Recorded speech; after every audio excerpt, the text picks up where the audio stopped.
Boa noite, sejam todos bem-vindos.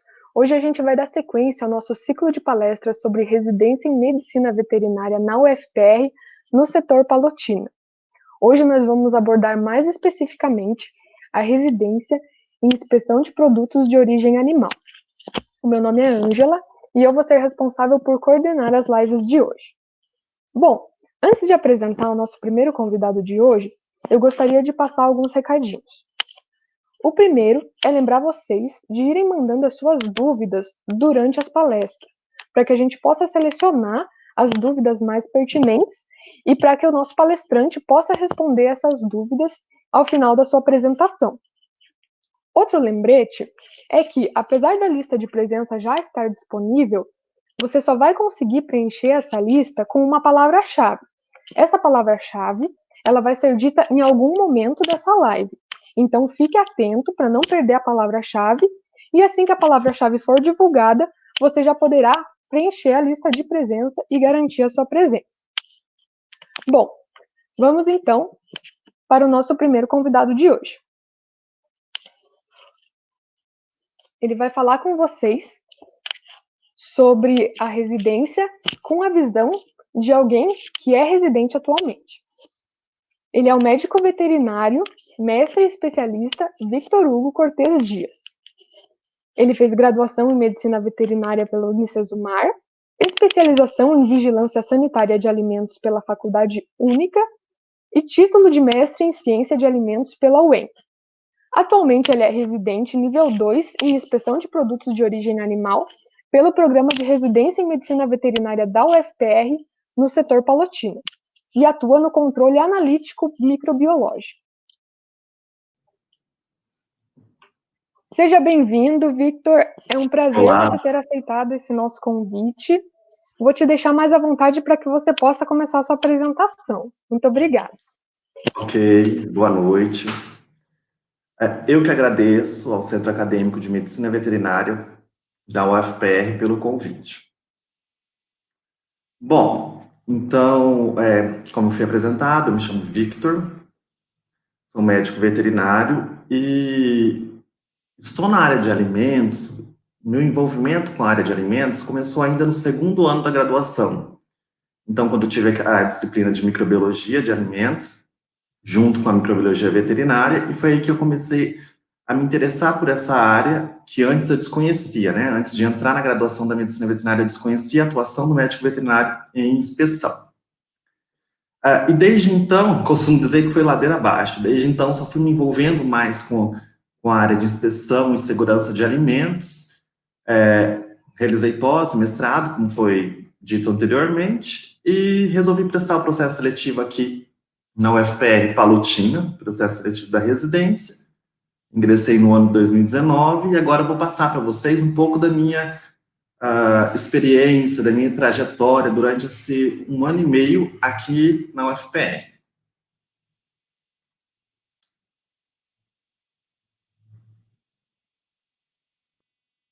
Bom,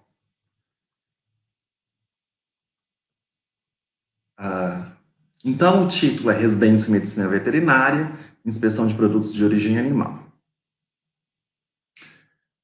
A minha apresentação será baseada numa pequena introdução, dizendo qual a importância dos produtos da inspeção de produtos de origem animal. Vou falar também da residência em inspeção de produtos de origem animal aqui da UFPR, onde essa residência acontece, onde as atividades práticas ocorrem, né? Então, na verdade, eu vou falar do LACOMA, da equipe do LACOMA, da estrutura, e mostrar um pouco da nossa casuística, da nossa rotina de trabalho, certo? E, por fim, eu vou acabar abordando algumas dicas de como se preparar para a residência e processo seletivo. E também apontar aí os pontos positivos e negativos da residência. Bom, então, quando a gente fala de inspeção de produtos de origem animal, a gente tem que lembrar dos produtos de origem animal. Lembrando deles, falando deles, a gente sabe que os produtos de origem animal, eles são importantes para a alimentação humana. Então, na verdade, fazem parte da alimentação humana, uma vez que nós somos onívoros, né? Então, consumimos tantos produtos de origem vegetal quanto animal, e em muitos casos, eles acabam trazendo nutrientes que são essenciais para a dieta humana, né? Por exemplo, os aminoácidos essenciais que a gente consegue adquirir através, principalmente, da alimentação e de produtos de origem animal. Não vou entrar aqui em detalhes das pessoas que são vegetarianas ou veganas, que não é o foco, né? Isso a gente conseguiria abordar em outra palestra, só falando sobre isso. Então, não é o foco principal, então não vou entrar nesses detalhes. Além disso, os produtos de origem animal, eles servem de matéria-prima com infinidade de outros produtos, né? Então, por mais que às vezes a pessoa não consome carne, ovos, leite, mel e seus derivados, mas consome algum produto que veio derivado desse segmento, ou na indústria farmacêutica, ou cosmética, ou em produtos de limpeza, porque os produtos de origem animal, eles estão amplamente aí distribuídos no nosso dia a dia. Além disso, a gente sabe que eles têm uma importante participação na economia. Então, só se a gente olhar para o Brasil, nós somos, por exemplo, o terceiro maior produtor de carne de frango do mundo, né? Perdemos apenas para os Estados Unidos e para a China. Por outro lado, nós somos o maior exportador desse produto. Então, dezenas de países adquirem os nossos produtos. E isso se deve principalmente às nossas garantias sanitárias, ao nosso status sanitário dessa produção avícola, né? Então, quando a gente lembra de produtos de origem animal, a gente tem que lembrar desse impacto econômico, né? Principalmente, vamos assim também dizer, nesse momento de pandemia que a gente está vivendo, referente ao coronavírus, enfim, e o quanto esse setor agropecuário vem ajudando aí a não cair mais na nossa economia, né? Bom, no entanto, quando a gente fala aí da inspeção de produtos de origem animal, e a mídia trouxe bastante essas informações, a gente vê que existe, né, que ocorreu várias fraudes envolvendo esses produtos, né? Então, em março de 2017, a gente teve a Operação Carne Fraca, né, que deflagrou aí fraudes em vários abatedouros, inclusive no Paraná, né, aqui do Paraná. E a gente vê também que as fraudes em produtos de origem animal, elas não só atingem o consumidor no sentido econômico, né, de prejuízo econômico, mas elas têm a capacidade, elas podem alcançar a proporção de atingir o consumidor no sentido de saúde, né, de oferecer um alimento que não seja inócuo à saúde desse consumidor e que vai causar algum agravo, né? Bom, então, ainda em fraudes, a gente vê que também que o leite é um produto que foi muito, que existe inúmeras fraudes envolvendo o leite, né? Então, o leite compensado, por exemplo, que ocorreu no Rio Grande do Sul, era acrescentado água e ureia para aumentar o volume do leite, né? Então, o próprio nome da manchete, leite compensado, na época, justamente por causa disso, para aumentar o volume de leite, aumentar o rendimento. E aí a gente pode falar, mas só adicionou água, não tem nada demais. Mas assim, o que acontece? A gente quer um produto com aquela identidade específica. Eu quero comprar um leite sendo 100% leite. Quero comprar um queijo proveniente daquele padrão tecnológico de um queijo, né? Então, tudo que envolve a adição ou subtração de algum componente do leite é considerado fraude. E, realmente, isso implica um risco à saúde pública, tá? O mel também, por exemplo, é um produto extremamente fraudado, né? Então, mistura-se muito melaço de cana com o mel para realmente aumentar o rendimento e vender esse produto, né? Porque o mel não é um produto assim, que as pessoas conseguem produzir com tanta facilidade assim, em grande volume. Então, dependendo da demanda, o produtor, na verdade, sim,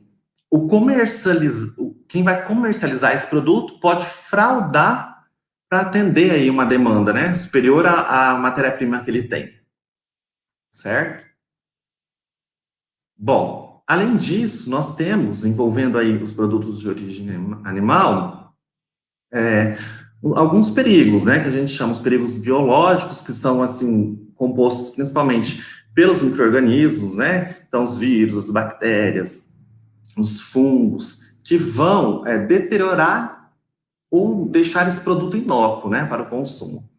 Nós temos também os perigos químicos, como, por exemplo, resíduos de antibióticos, resíduos de sanitizantes utilizados na planta, né, no laticínio ou no frigorífico, os perigos físicos que podem ser representados, por exemplo, então, um pedaço do maquinário da indústria que caiu, que se misturou com o produto, um parafuso, enfim, um prego, e todos esses fatores, né, então, essas questões de fraude e os perigos que um produto pode gerar, demonstra a importância das atividades em inspeção, né, a importância da fiscalização da inocuidade desses produtos. Bom, então, sendo assim, as fraudes, a inspeção serve para evitar fraudes em produtos de origem animal. Além disso, serve também para obedecer, para que ocorra o obedecimento dos regulamentos técnicos de identidade e qualidade dos produtos. Então, como que deve ser, qual que é a tecnologia de um queijo mussarela? Então, a inspeção de alimentos serve para isso, para que aquele queijo mussarela, por exemplo, na sua fabricação, desde a matéria-prima à tecnologia envolvida, seja obedecida de acordo com aquele padrão daquele queijo, né? Queijo tipo mussarela. E o mais importante de tudo isso é que a inspeção de produtos de origem animal, ela é uma atuação em saúde pública, né? Nós temos que lembrar que o médico veterinário nas indústrias de alimentos e produtos de origem animal tem essa atuação em saúde pública, visando o bem-estar da população e oferecer um produto com qualidade para a sociedade. Principalmente porque eu não sei quem que vai consumir esse produto. Eu não sei para onde ele vai, o que, depois de adquirido, né, no varejista, ele vai compor quais outros tipos de alimentos, vai virar o presunto de alguém, do lanche de alguém, um churrasquinho do final de semana, um queijo aí para fazer uma lasanha. Então, nós temos que pensar sempre no bem-estar social. Quando a gente fala de inspeção de produtos de origem animal, a gente está falando de saúde pública, né? Então, a gente tem que pensar sempre no bem-estar social. Pode ser minha mãe que comprou esse produto, uma tia minha, ou alguém que eu nem conheça. Não importa. O que importa é que esse produto tem que ter uma qualidade adequada para o consumo. Bom, então, apenas o médico veterinário, né, é uma área privativa da medicina veterinária, apenas o médico veterinário é habilitado para realizar a inspeção de produtos de origem animal. Que no Brasil, ela é feita pelo Ministério da Agricultura, Pecuária e Abastecimento, né? Então, quando a gente vê esse selo nas caixinhas dos produtos, Ministério da Agricultura, Brasil, produtos inspecionados, Serviço de Inspeção Federal, por exemplo, aqui quando é federal, ou estadual, ou municipal, essa inspeção é feita por um médico veterinário. Há uns anos atrás, eu fui questionado por uma colega tecnóloga em alimentos, ela falou assim, eu acho injusto, porque aqui no mapa não abre concurso para tecnólogos em alimentos. Falei para ela, olha, eu não acho injusto. Porque, na verdade, a qualidade do produto não começa só ali, a gente fala no âmbito industrial, embora a inspeção é no âmbito industrial.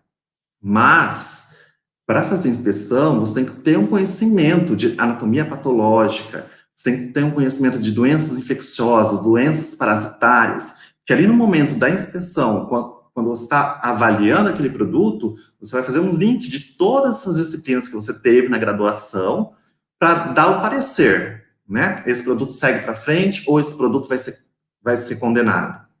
Então, a gente tem todas essas disciplinas, essa base curricular no curso apenas de medicina veterinária.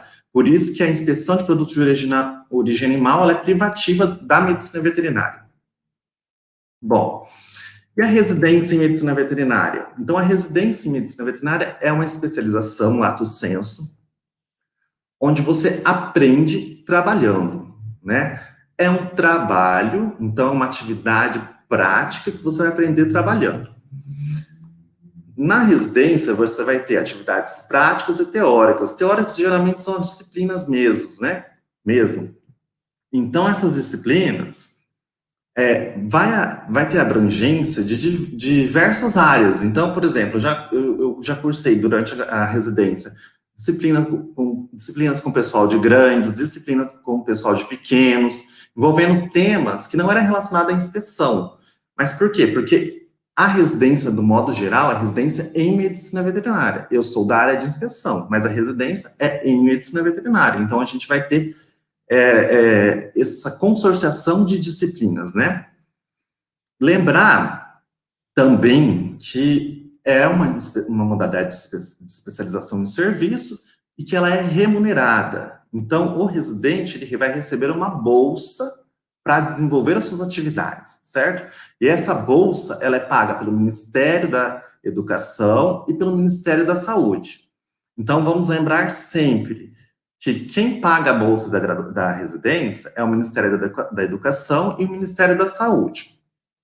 Bom, pensando nisso, os objetivos da residência é capacitar, né, médicos veterinários com formação voltada para a saúde pública.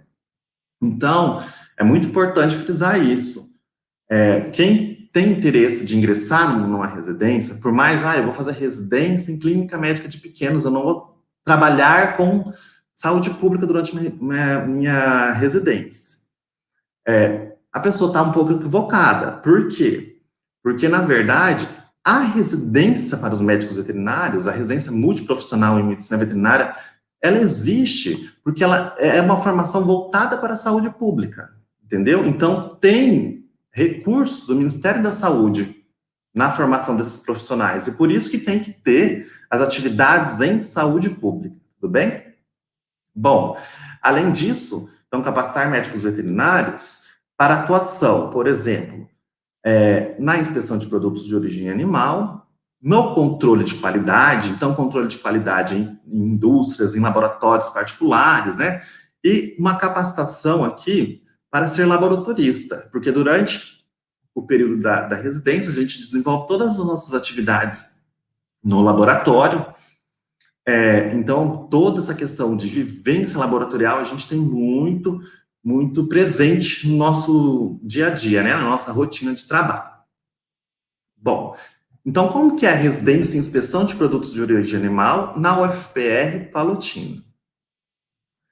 Só para situar, né? Talvez nem todo mundo saiba onde que fica a UFPR Palotina, nem todo mundo sabe onde que fica Palotina. Então, nós estamos aqui no Paraná, né? Na região oeste do Paraná. Então, essa região, pessoal, é uma região agropecuária, né?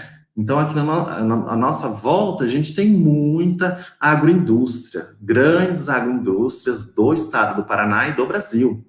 E a região oeste é a região mais produtiva nesse setor do Paraná, né? Sendo o Paraná um dos mais produtivos, por exemplo, de carne de frango. Então, a residência em inspeção de produtos de origem animal aqui, né, nessa região, na região oeste, veio para também suprir uma necessidade da população, da região. Aqui tem demanda para esse tipo de serviço, né, para prestação de serviço, nessa parte de controle analítico de qualidade de produtos de origem animal.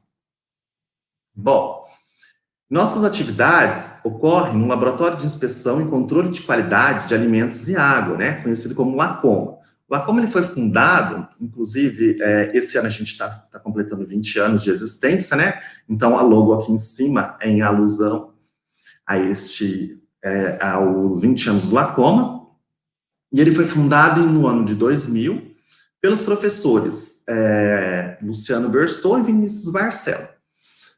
Então, ele foi construído o primeiro prédio lá em 2000, que ficou pronto posteriormente, 2001, 2002, ele foi construído com recursos próprios. Então, naquela época, os professores montaram um curso de especialização lato sensu, né, aquelas que tem na normativa do MEC 360 horas mínimo, né? Então, ele era pago, as pessoas pagavam por ele, e com o levantamento desse recurso, foi construído o primeiro prédio do Lacoma, né? Então, aqui na foto a gente vê o prédio novinho, né? Assim, quando estava terminando de ser construído, e o orçamento, né? 37 mil. E falando de onde veio o recurso? Então, o curso de especialização em produtos de origem animal. Então, foi daí que veio o recurso, sendo que foi a Prefeitura Municipal de Palotina que executou a obra. Tudo bem? Posteriormente, esse prédio ele veio apresentando alguns problemas, né, na estrutura. Então, houve a necessidade de construir um novo prédio. Então, houve a necessidade de ter um espaço maior e com uma estrutura melhor também, né? Nesse sentido, em 2015, foi entregue um novo bloco, que é o bloco que nós temos até hoje, do Lacoma.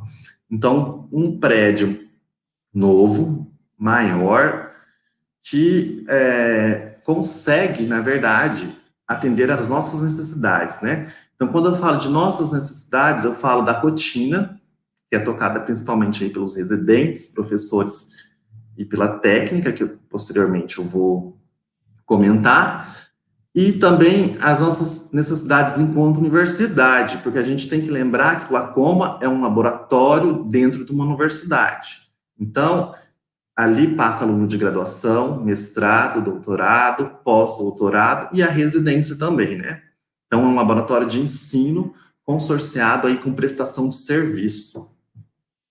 Bom, então, apresentando um pouco da estrutura do Lacoma, aqui nós podemos observar a porta de entrada, é um bloco de 2 andares, né, a porta de entrada, e o laboratório em si fica no andar superior. No andar inferior, a gente vai ter salas de aula, a sala dos professores, e também a gente vai ter a sala dos estudantes, né, que é uma sala direcionada para os estudos. Então, quando o aluno não está desenvolvendo alguma atividade no laboratório, mas quer ficar na estrutura física do Lacoma, ele pode ir para essa sala, ficar estudando por um seminário, por exemplo, montando uma apresentação, enfim. Então, é uma sala destinada para os alunos, tudo bem? E aqui no piso superior, a gente vê a recepção de amostras, né? O local onde a gente faz a recepção de amostras. Então, por essa janela aqui, nós, residentes, damos a entrada nas amostras, né? Através dessa janelinha aqui. Bom,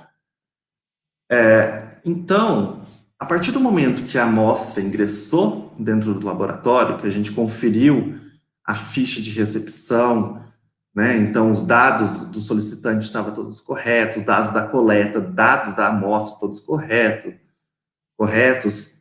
e que essa amostra vai ingressar dentro do laboratório, a gente direciona ela para a sala de pesagem. Então, a sala de pesagem, a gente vai preparar a nossa unidade analítica, né? Por exemplo, então, eu recebi carcaças de frangos entre 2,5 kg a 3 kg. Eu não vou analisar aquele frango inteiro. Então, eu tenho que analisar uma parcela daquela carcaça que represente o produto como um todo. E essa parcela, os locais de onde eu vou pegar as quantidades em grama do produto, ele é estabelecido, por exemplo, por legislação, né, por instrução normativa. Então, por exemplo, chegou um frango, a gente vai analisar daquele produto de diferentes regiões, 25 gramas, né? Se for um produto líquido, por exemplo, um leite, uma água. Então, por exemplo, se for um leite, a gente vai analisar 25 ml. No caso de água, daí já entra um padrão específico de potabilidade. Assim que preparamos, demos início no processamento dessa análise, né? Então, dependendo do que for a análise, ela vai passar por uma incubação. Então, ela vai passar por várias etapas até eu chegar ali no resultado final que vai gerar o meu laudo, né? Então, aqui nós temos a sala de incubação com BODs, com diferentes temperaturas, a 32 graus Celsius, 30 graus Celsius, 12 graus Celsius, onde essa amostra vai ser incubada. Bom, depois essa primeira etapa de incubação, que pode ocorrer lá na sala de incubação, onde tem as BODs, ou pode ocorrer também nas estufas. Então, nós temos também 3 estufas que ficam a 36 graus Celsius. Então, todas as análises que necessitam ser incubadas a 36 graus Celsius, a gente tem 3 estufas para isso também, né? Para esse tipo de demanda. Então, depois desse período de incubação, todas as etapas posteriores da análise vai ocorrer no repique. Então, a gente teve uma unidade analítica preparada lá na sala de pesagem, que é essa porta aqui, e depois disso, essa unidade analítica, depois do início do processamento, ela pode ser incubada ou na sala de incubação ou nas estufas, né, dependendo da análise que a gente está fazendo, e posteriormente todos os repiques, todas as outras etapas dessa análise até o encerramento vai ocorrer nessa sala aqui, que é o repique, né? Nessa sala a gente tem um fluxo, então na verdade esse fluxo ele serve, né? O fluxo serve para trabalhar ali dentro de forma a não contaminar a amostra, então nós não temos necessidade no fluxo, por exemplo, de trabalhar com bico, né? Porque a cabine ela acaba formando uma área de esterilidade ali dentro. Além disso, aqui no repique, como que é um laboratório de ensino, aqui no repique é onde ocorrem as aulas práticas, né? Então, tanto o professor Vinícius quanto o professor Luciano, eles ministram aulas na graduação de medicina veterinária e na pós-graduação também, no programa de pós-graduação em ciência animal, tem mestrado, doutorado, na residência, enfim. Então, todas as aulas práticas dessas disciplinas vão ocorrer aqui no repique, certo? Então, nós temos aqui 4 bicos de Bunsen de cada lado, então dá para trabalhar com 8 grupos ao mesmo tempo, né? Porque tem 4 aqui e 4 na outra bancada. E aqui não está aparecendo, mas nós temos a lousa, onde o professor, o residente, o mestrando, vai fazer a sua aula, tudo bem? Bom, então, encerrando a análise, finalizando o resultado, todos os materiais que foram utilizados para o processamento dessa análise, eles devem ser autoclavados, né? Principalmente por quê? Porque essa amostra, essa unidade analítica, ela passou por um processo de incubação. Então, a carga microbiana inicialmente dela foi aumentada em escala logarítmica, né? Para a gente conseguir detectar o micro-organismo que nós queríamos, né? Naquele produto. Então, não tem como eu lavar toda a vidraria utilizada para essa análise simplesmente sem autoclavar. Então, antes disso, ela vai passar pelo processo de autoclavagem, né? Então, aqui a gente tem autoclave de descarte e, após a autoclave, vai ser lavada essa vidraria, colocada para secar, enfim, acondicionado novamente para utilizar em outras análises, né? Bom, então, os nossos meios de cultura, nossas vidrarias, ficam guardados nessa sala de materiais.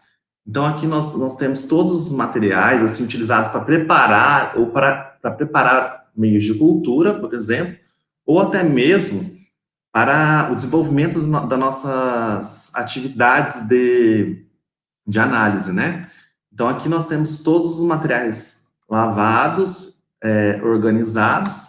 Conforme a necessidade, a gente vai lá, pega eles e prepara o meio de cultura, ou realiza a análise, enfim. Esse é o armário, então, de meios de cultura. Ele está organizado aqui, que não vai dar para ver, mas ele está organizado em números. Então, qualquer um que chegue no laboratório, se eu pedir, pega lá uma solução, uma água peptonada. Então, só falar um APT, a pessoa vai vir na lista dele aqui, vai conseguir achar o APT com facilidade, né? Então, qualquer pessoa consegue alcançar aquele meio que eu pedi. E isso é muito importante dentro de um laboratório. A organização é fundamental. Eu, por exemplo, eu sou desorganizado, mas eu sou desorganizado na minha casa. No Lacombe eu tento ser organizado, né? Tento manter a organização, né? E às vezes eu não consigo, daí eu levo uns puxões de orelha, né? Mas, enfim, acontece. Mas dentro de um laboratório tem que manter a organização. Os procedimentos realizados têm que ser padrão, né? Sempre do mesmo jeito, para evitar o quê? Evitar falhas nas análises, né? Evitar resultados incoerentes que não condizem com aquilo, com aquela análise. Bom, então aqui é a sala de autoclave limpa. Nós temos 3 autoclaves, uma automática e 2 convencionais. E ela serve para todos os materiais meio de culturas que a gente precisa autoclavar, né? Então, não é porque o material está limpo, que ele foi lavado, que ele vai ser colocado diretamente já para usar na rotina da microbiologia, né? Então, esse material precisa ser acondicionado e autoclavado, porque ele precisa estar estéril. Assim também como alguns meios de cultura, né? Grande parte deles vão para autoclave a 15 graus Celsius, a 15 minutos por 121 graus Celsius, né? Eles vão para o autoclave para ficarem estéreis, para que a gente consiga utilizar durante as análises, né? Bom, aqui nós temos a sala de preparo de meios. Então, todos os meios de cultura é preparado nessa sala. Então, esse micro-ondas está aqui para fundir agar quando for preciso, né? Então, para fazer esse processo de fusão, de fundir o agar mesmo. Nós temos aqui um fluxo que é utilizado para dispensar. Então, quando a gente faz o agar, né? Para dispensar os agars nas placas, certo? Aqui não está mostrando, mas desse lado nós vamos ter a balança, vamos ter pH-gâmetro e outros equipamentos, destilador, então, para fazer água destilada, né? Porque todo meio de cultura que a gente prepara, ele tem que ser com água destilada, né? E isso quando não exige uma água miliquê, por exemplo, uma água mais pura ainda, né? Mas a grande parte é água destilada, então a gente tem um destilador aqui, não está aparecendo na foto. E nas gavetas a gente vai ter todas as vidrarias e materiais utilizados para essa sala, né? Para esse tipo de função, do preparo de e-mail. Organizado, então não sei se dá para ver, mas a gente tem as etiquetas aqui e cada coisa tem que estar sempre no seu lugar.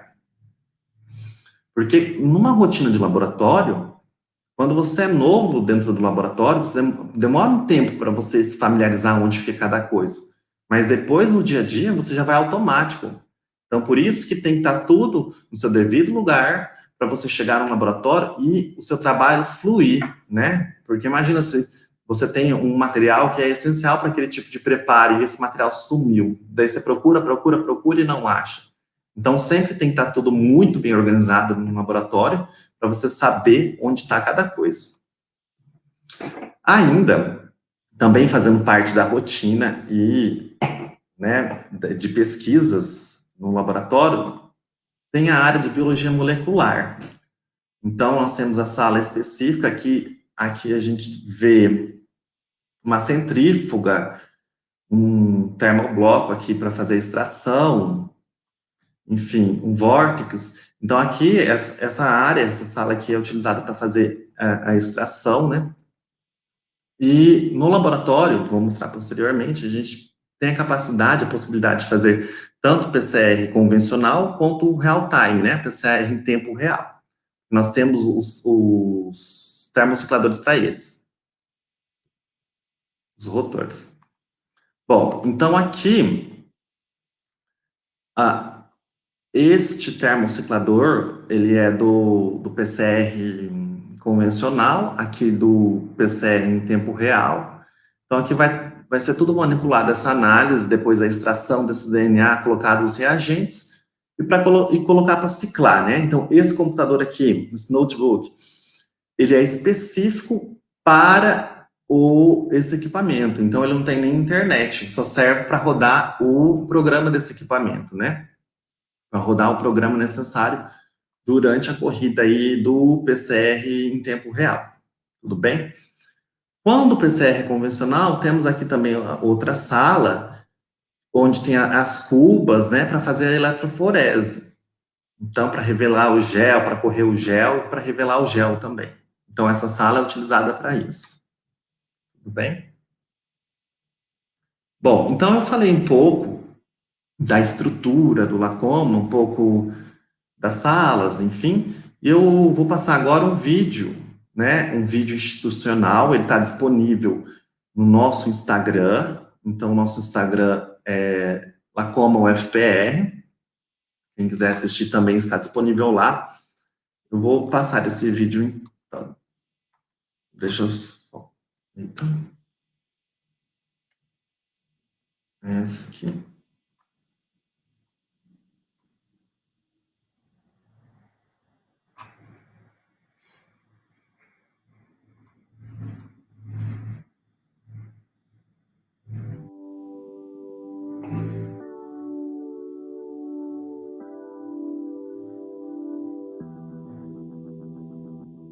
Localizado em Palotina, na Universidade Federal do Paraná, o Laboratório de Inspeção e Controle de Qualidade de Alimentos e Água, o LACOMA, realiza atividades de ensino, pesquisa e extensão, através da quantificação e detecção dos principais grupos microbianos de importância em alimentos e água, através da realização de métodos internacionalmente reconhecidos, convencionais e moleculares.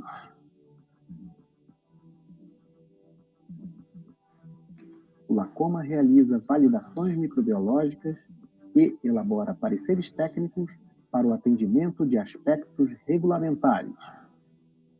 Além de formar médicos veterinários para atuar na inspeção sanitária de produtos de origem animal, o LACOMA participa do programa de residência em medicina veterinária e também no programa de pós-graduação estrito sensu em ciência animal, dentro da linha de pesquisa Microbiologia aplicada à produção animal, formando mestres e doutores altamente qualificados. Consulte-nos sobre nossas prestações de serviço ou faça parte da nossa equipe.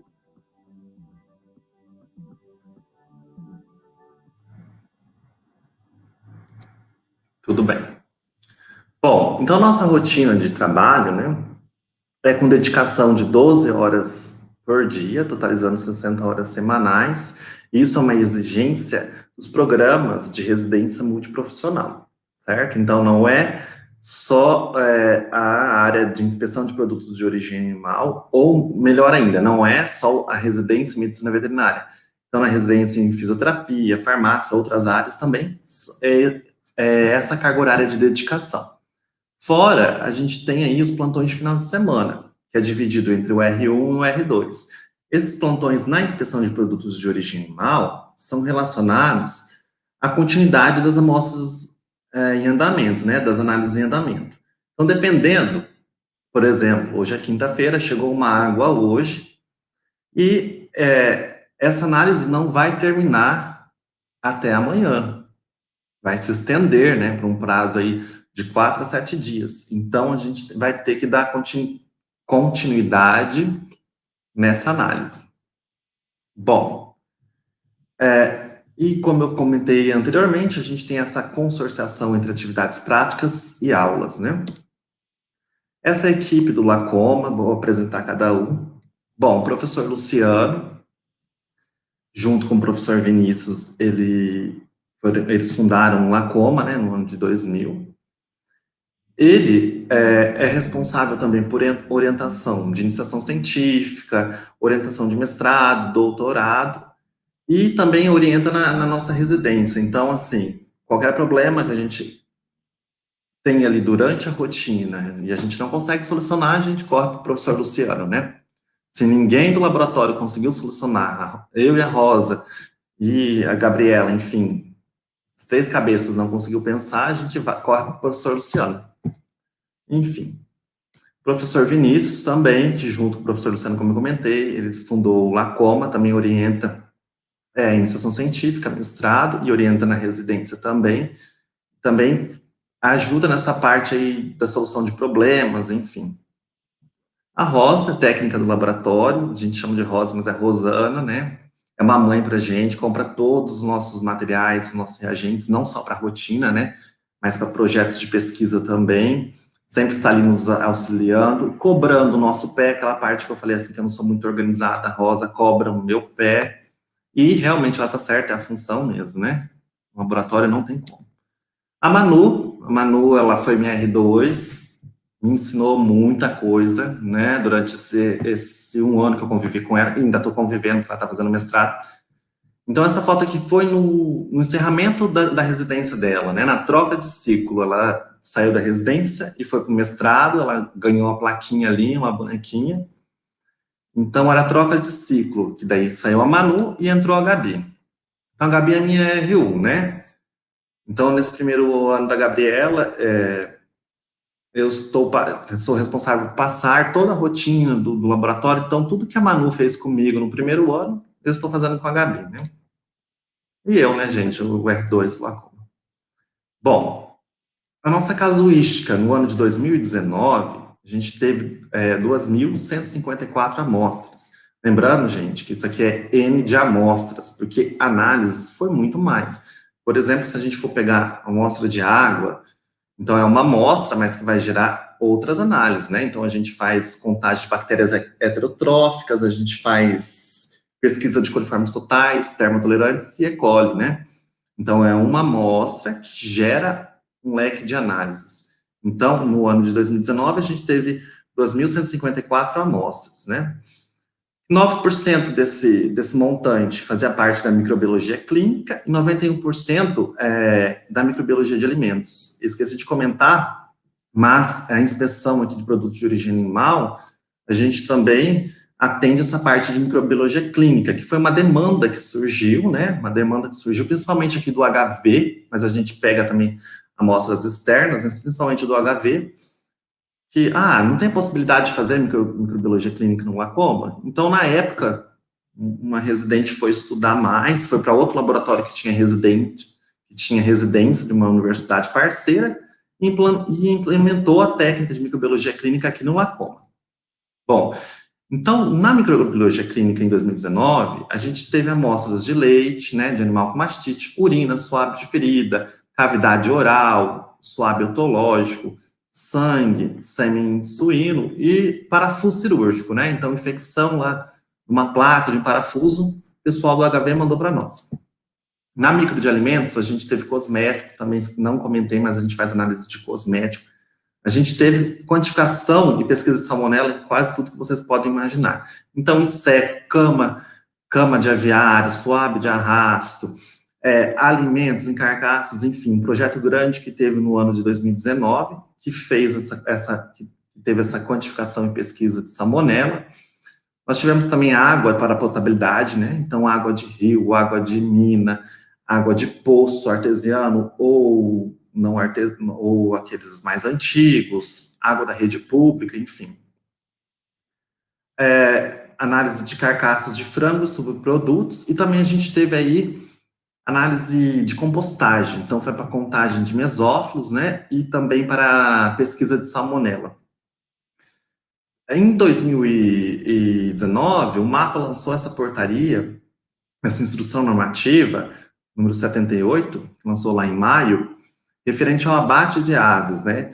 Então, o que acontece? Nessa instrução normativa, ele prevê que a indústria, ela deve ter um relatório em microbiologia preditiva, dizendo que o seu processo, durante uma etapa do seu processo, aquele processo, aquele tempo de permanência da carcaça, né, nessa etapa, em relação ao tempo e temperatura de permanência, não vai gerar um produto inócuo à saúde do consumidor. Então, isso é referente à microbiologia preditiva. Então, várias indústrias procuraram glaucoma, foi uma demanda muito grande, e a gente fez essa validação aqui no laboratório. O ano passado foram 5 indústrias, 5 empresas, né, de abate de aves. Esse ano a gente fechou até então com 3 indústrias.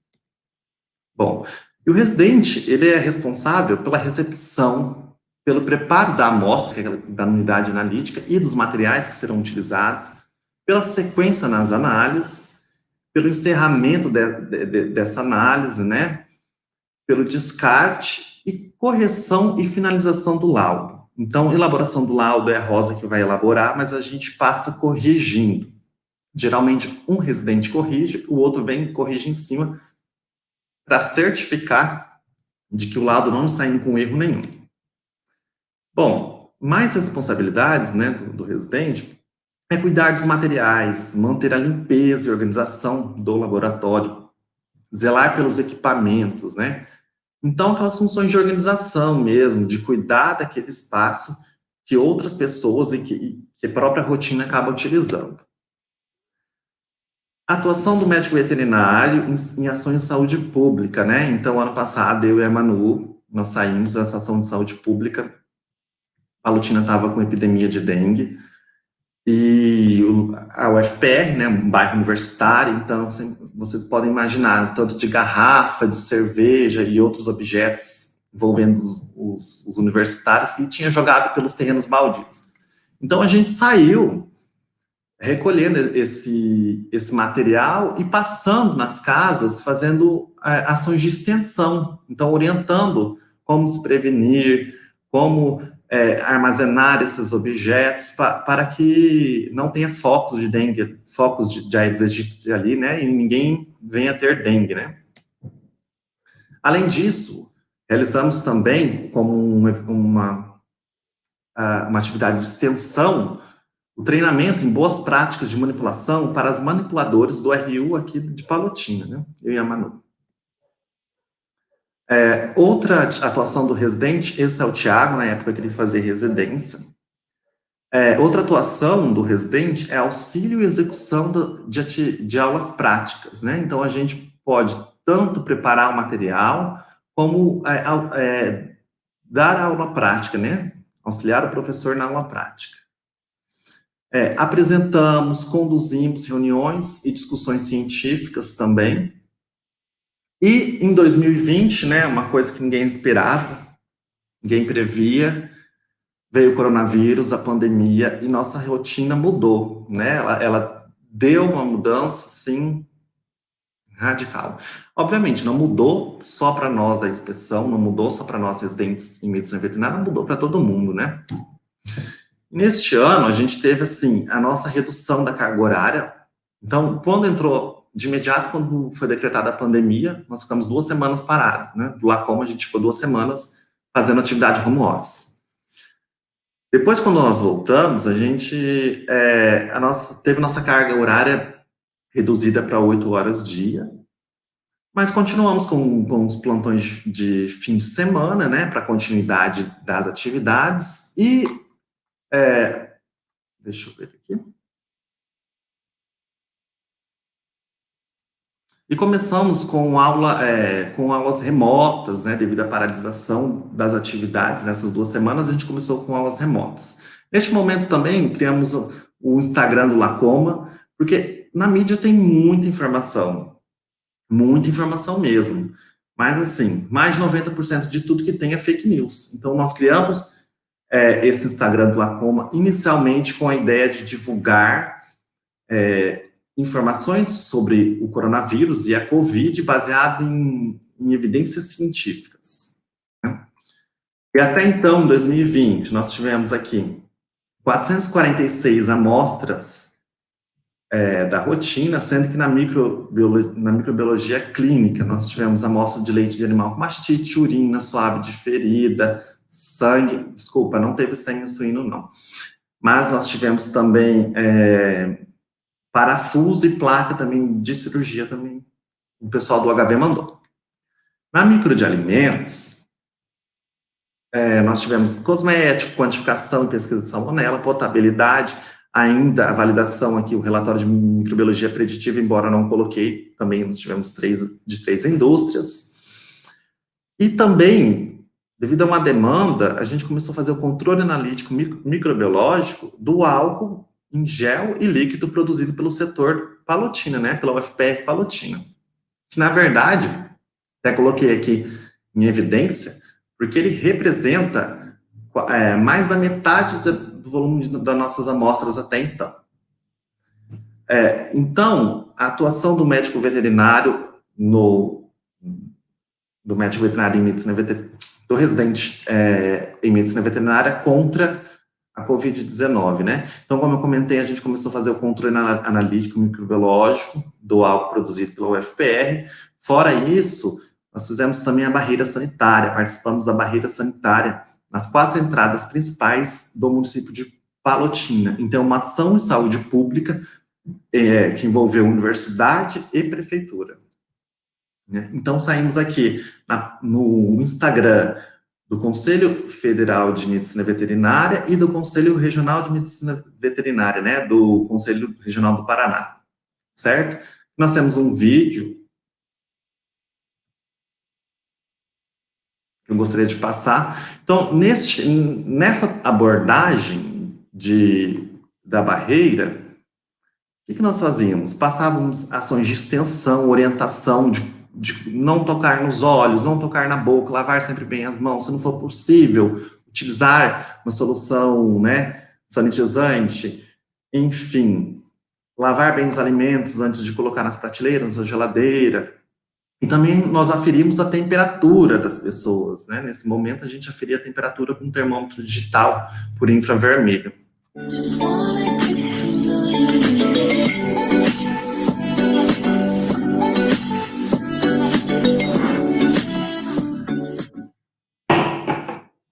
Foi bem bacana.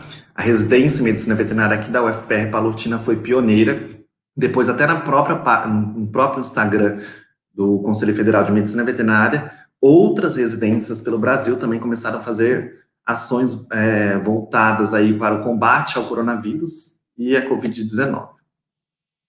Bom, então, como se preparar para a residência para o processo seletivo? Na minha opinião, tem que ter um equilíbrio. Tem que haver um equilíbrio entre a prova teórica, entre a preparação para a prova teórica e o currículo, né? Então, assim, como dica para quem quer não só a inspeção, né, outras áreas também, quem quer residência em outras áreas, mas, assim, voltado para a inspeção, participe de ações na área, né? Então, se possível, faça iniciação científica, participe de projetos de extensão, faça estágios extracurriculares, né? Então, eu fiz estágio extracurricular em laticínio, participei de cursos de férias em outras universidades. Então, faça esses tipos de atividades para aumentar, para você pontuar na hora do processo seletivo em relação ao currículo. Não que a pessoa, eu cheguei no 5º ano, porque geralmente as faculdades colocam inspeção no último ano da graduação. Cheguei no 5º ano, gostei da inspeção, mudei de área. Eu era lá da clínica, agora eu quero inspeção. Não que a pessoa que teve a formação em um currículo de uma área e foi para outra, não vai conseguir ingressar na residência, né? Então, não depende 100% do currículo, mas ter um currículo voltado para a área já é um diferencial. Bom, em relação à prova teórica, nós temos que lembrar que na prova teórica cai todas as especialidades da residência em medicina veterinária. Então, sim, vai ter questões de todas as áreas, fora, como que é o MEC que paga, né? Nós vamos ter aí 10 questões, se não me engano, de saúde pública e SUS.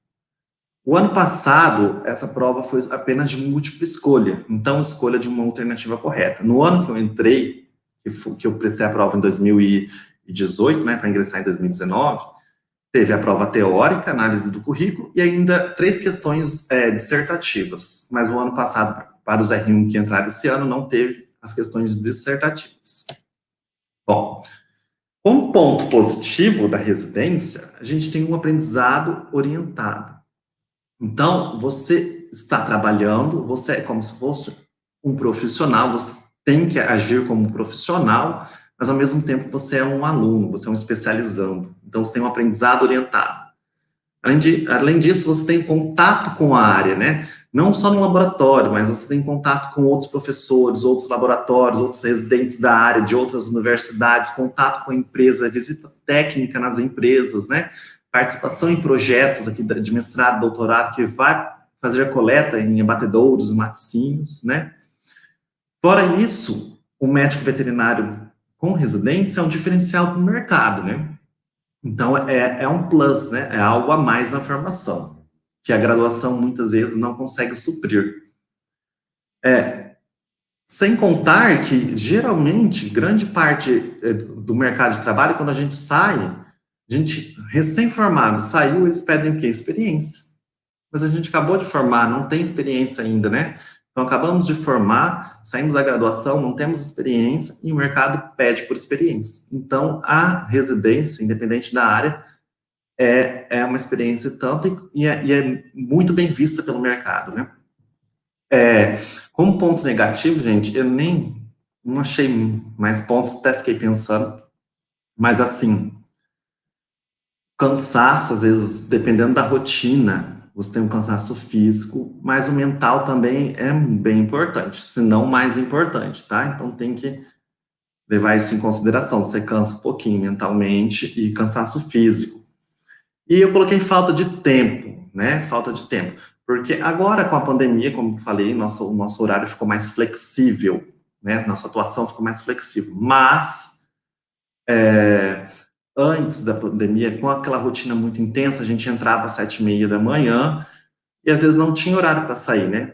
Muitas vezes a gente saía no horário certo, mas em muitos dias extrapolava esse horário. Então, às vezes fica com falta de tempo para fazer outras atividades, né? Ou você até tem tempo, mas você está cansado para fazer. Então, acaba dando na mesma. Bom, gostaria de agradecer a todo mundo que está me assistindo, agradecer ao Centro Acadêmico de Medicina Veterinária aqui da UFPR Palotina pela oportunidade. Estou deixando aqui o meu e-mail,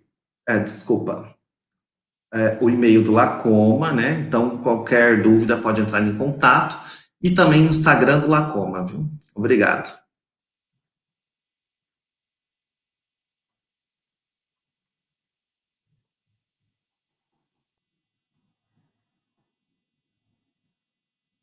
Tá. Então, uma pergunta. A rotina é mais com pesquisas ou serviços para empresas? Na verdade, a residência, ela é para tocar a rotina. Então, a residência vai ser mais com rotina. No entanto, cabe ao residente se envolver ou não com atividades de pesquisa. Então, aqui no Lacoma, outra coisa que eu não comentei, mas nós trabalhamos muito em equipe, um ajudando o outro, né? Então, os mestrandos, os doutorandos, os alunos de iniciação científica, quando necessário, ajudam a rotina, e nós também ajudamos nos projetos de pesquisa deles. Será que tem mais alguma pergunta? Tá. Os residentes em inspeção fazem parte do rodízio de plantão no hospital e ou realizam atendimentos? Não. Então, na verdade, nossos plantões ocorrem apenas no Lacoma e para tocar aí a continuidade das análises de rotina, né? No final de semana.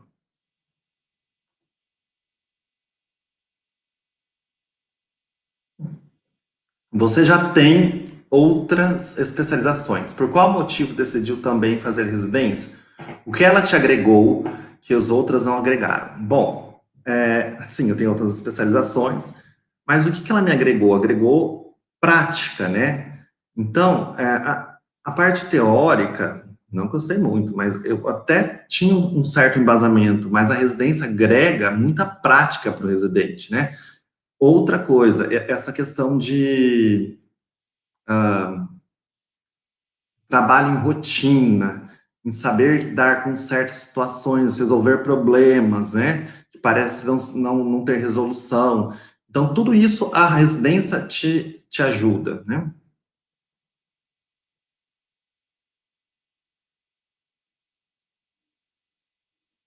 De onde as amostras analisadas vêm?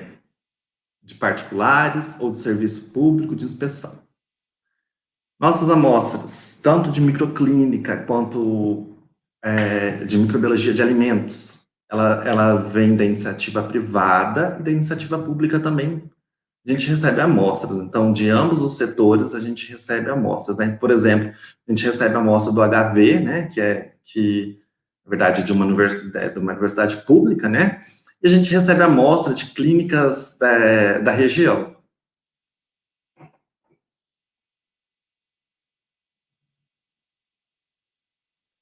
O Lacoma faz parte da rede brasileira de qualidade de leite? Eu vou responder não, mas assim, sem certeza, mas não faz parte.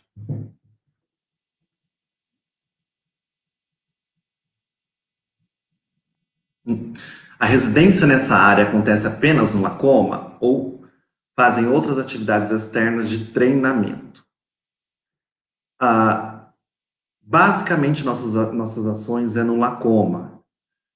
Eventualmente, a gente tem aquelas ações de saúde pública e também em extensão, né? Então, treinamento de manipuladores, saídas com visitas técnicas em abatedouros, laticínios, né? Enfim, acompanhamento de turmas, né? Atividades que não são realizadas no Lacoma, mas assim, colocaria que 99,9% das atividades práticas é no Lacoma. Todos os dias a gente vai estar no Lacoma. Última pergunta.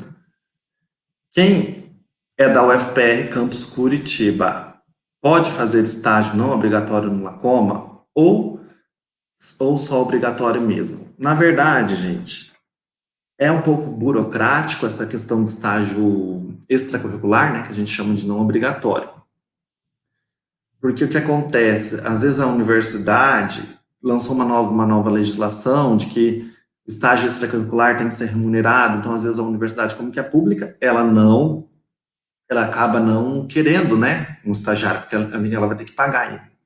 Então a gente recebe estagiário curricular obrigatório, mas também a gente recebe estagiário extracurricular. O que eu recomendo? Que envie um e-mail demonstrando interesse no nosso e-mail do Lacoma, né? Então, daí a gente vai dar o feedback, repassar as informações necessárias. Mas, em geral, as universidades não costumam pegar estágio extracurricular, tá?